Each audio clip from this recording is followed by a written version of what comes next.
Hello, I'm Hannah Wallace and welcome to NextGen Banking London, the AI revolution. Kindly joining me now is Terry Cordeiro, Head of Product for Applied Sciences at Lloyds Banking Group, and we're talking about AI and the ethical issues that surround it. Hello Terry, thank you very much for joining us. No problem. So yes, you've just come off a very exciting panel which is addressing some of the ethical issues around AI, which is arguably sort of the most interesting and an intriguing question at this year's event. But to introduce then, what are some of the ethical issues in this area? I think we're reaching an interesting point where the conversation, and it's great that we're having the conversation by the way, because 12 months ago the conversation was all about technology. We're reaching an interesting point now where people are deploying technology, it's becoming more mature. What about the ethics? How do you make sure that what you do is fair, is accountable, is transparent? And there's loads of examples out in the marketplace where virtual assistants, for example, have been racist, have been sexist, have been abusive. So how do you mitigate against all of that, whilst at the same time keeping up with the pace of technology that's going to drive your customer experience? It's a fascinating debate. Sure, there's sort of the collection of data that can sort of come out with the output. Was there bias or discriminatory? Yeah, so I think the first thing to realise is that the data that you have and the data that you use will already have inherent bias in it. We're all, you know, it's just, humans are inherently biased. We all carry our own biases. And so there's going to be bias within your data set already. So how do you analyse that? How do you treat it? How do you mitigate that? And then if you're bringing new data into your systems, how do you spot that? How do you spot the patterns? How do you manage it? How do you control it? I don't think you could ever remove bias from society. How do you control it and mitigate it and make sure that you operate these systems safely?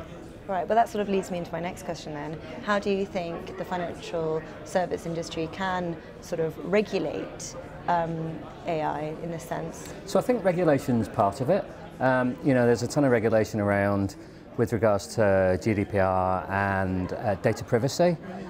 So I think regulation has a big part to play, but actually I think the people that are building these systems have an even bigger part to play. So whether you're a product owner, whether you're a developer, whether you're an engineer, whether you're a tester, I think we all have a right and an obligation to be able to make sure that the things that we build are built in the right way, and that we are doing everything that we can to mitigate some of these ethical issues. You know, diversity is a really good example. So back in 2016, 17, there's a lot of bias around because if you look at the teams that are building this stuff, they were largely white males. Right? So if that's the case, then the output that you get is going to be biased to the way that they think.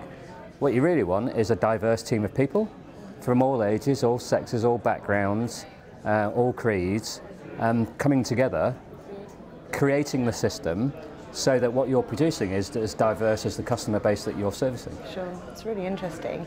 All right, well, so that kind of affects the bank's business models and role in the future, doesn't it? In what way, though?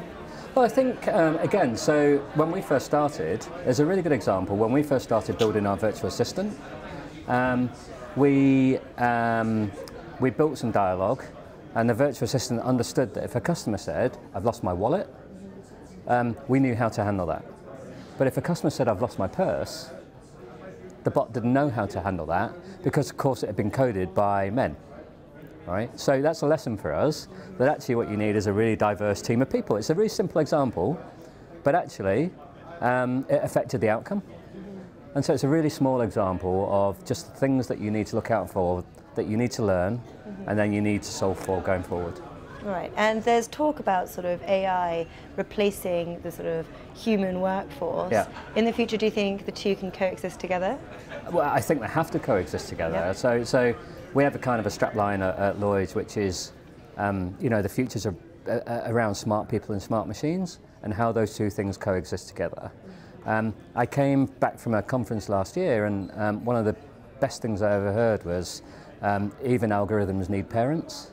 So you can't let these things just live in the world on their own. They have to be looked after, they have to be controlled, they have to be maintained. There's absolutely always going to be a role for people. There's always going to be a human in the loop. because otherwise you don't have that control framework in place. Now you could argue that humans are going to make mistakes as well, okay, but we already have that right now, right? So, and then what does your future workforce look like? I think automation is always going to drive out some of the more repeatable work. So that probably leaves people to be a lot more creative. So if you're going to need people who are more creative, then you're going to have to look at people from different backgrounds. So your STEM disciplines, science, technology, engineering, maths, as well as people that understand philosophy, psychology, and some of the social sciences. Now, where do you get them from? So some of them already exist in the marketplace and you can recruit for them, but you're also going to have to reskill and upskill some of your own people. Sure. Some really exciting times ahead then. Yeah, Watch this space. Absolutely. Well, there's Terry, no right or wrong answer. Yeah. Well, Terry, thank you so much for coming and speaking with us. It's been a pleasure. Thank you. You're welcome. And thank you for watching.